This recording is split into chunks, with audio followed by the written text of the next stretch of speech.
An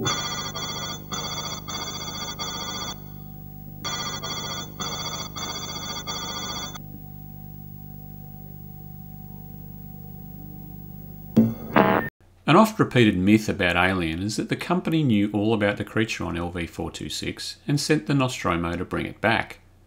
This is only half true. The company did reroute the Nostromo to gather specimens, as we are told in the first film via Special Order 937, and Ash making sure they're returned to the company labs for study, at the expense of the crew if need be. However, they didn't know all about the alien. For the purposes of this video, we're only studying the films, not the myriad books, comics and video games, which can often offer contradictory information. The Nostromo crew are unexpectedly woken up about halfway home to Earth to investigate an acoustical beacon that their central computer, Mother, has picked up.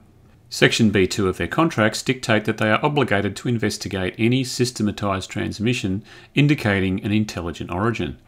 If they don't, they forfeit all their shares for the run.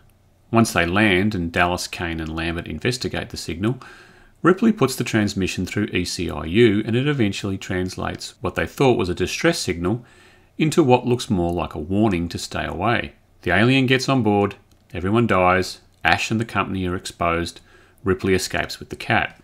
57 years later, Ripley is rescued and her stories about the alien are ignored, largely due to the colony being established on the planet, named LV-426, 20 odd years earlier, and no sign of the alien or the derelict. On LV-426, or anywhere else, on over 300 surveyed worlds. Ripley's liaison, Carter Burke, contacts the colony and asks them to check a grid reference from Ripley's testimony, likely sourced from the escape shuttle's flight recorder.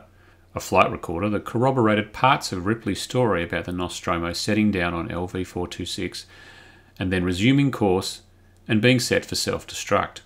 Burke doesn't warn the colonists about any potential danger because, as he says later, it would create a major security situation. Colonial administration, who co-finances the colony, steps in and then there's no exclusive rights for anyone. Or, in other words, a finder's fee. And to be fair to Burke, just a bit, he didn't even know if the derelict ship existed. So he hand-waves the whole thing as a bad call that cost 156 colonists their lives. Burke is ultimately killed and only Ripley, Hicks, Newt and half of Bishop escape the destruction of the colony when the AP station goes critical. So to go back to the question, how much did the company know? In Alien they knew about a transmission, and if Ripley was able to translate part of it in a short amount of time, it stands to reason that the company knew it was a warning and was warning about something hostile on LV-426. Hence the special order, and Ash replacing the existing science officer in order to carry out said order. What was the rest of the content of the derelict transmission? We don't know. We can, however, make some assumptions. We can assume it didn't have specifics about the alien's potential and therefore its value. If it did, it would make much more sense to send a specialised mission to retrieve it. The fact they send tug jockeys tells us it was just a fishing expedition. If the Nostromo finds nothing, no harm done. They get back a bit late and everyone lives happily ever after. If the Nostromo does find something and anyone gets hurt, they can just fall back on contract clauses that the crew followed and a malfunctioning robot that lacks behavioural inhibitors. Said contract clauses were only activated, however, because the Nostromo was secretly rerouted to make it look like Mother picked up the transmission by accident. As it stands, when the Nostromo doesn't come back, whoever issued Special Order 937 covers it up to avoid any responsibility for deliberately endangering the lives of company employees, and the ship and cargo gets written off on insurance. Sometime in the next 30 years, LV-426 is surveyed and slated for terraforming and colonisation in a partnership between Weyland-Yutani, the company, and the ECA, or Colonial Administration. And that really tells us all we need to know. If the company knew all about the alien, they wouldn't have waited over 30 years to go back to the planet. They also would not have partnered with anyone and have to share the discovery. They then wouldn't have waited a couple more decades to get a specimen. They would have sent a specialised mission, as I mentioned, which is precisely what they actually do in Alien 3 when they have definitive proof of the alien's existence via the data and video feeds from the Sulaco and Fiorina. Did the people at Ripley's inquiry know anything? No. There's a common misconception that they were all Weyland-Yutani. They weren't. Van Leeuwen is from the Interstellar Commerce Commission and has the power to suspend Ripley's flight licence.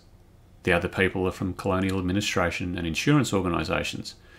It's entirely likely the only two company employees in the room are Burke and Ripley. Was anyone working with Burke? Debatable, but very likely he was working alone. He was after, in his own words, exclusive rights to the alien, and the only person he would have possibly cut in on the deal was Ripley, but only if she kept her mouth shut about the colony logs and Burke not warning the colonists. His title of Special Projects Director is very non-specific.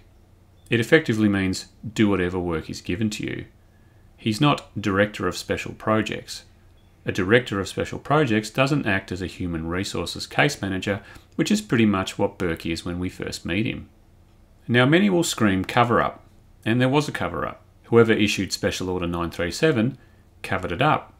They covered it up so well that no one had a clue about the aliens when they set up a colony. Was Bishop in on it? Clearly not.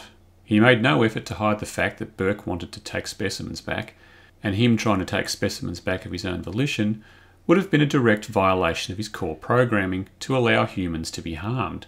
Core programming he obeyed by sticking around to the last second to rescue Ripley and Newt. It's another misconception that Bishop was Weyland-Yutani property.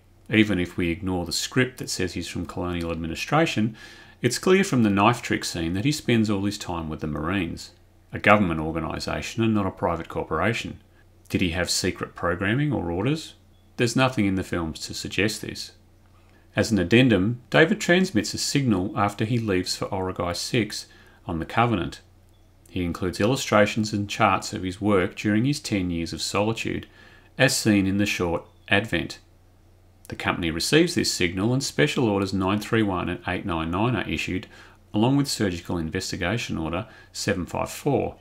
His position is a few light years past Zeta 2 Reticuli, where LV-426 is located. He concludes his message with a warning that if the company goes down this road, there is no turning back and his creations, the Xenomorphs, will rule the galaxy.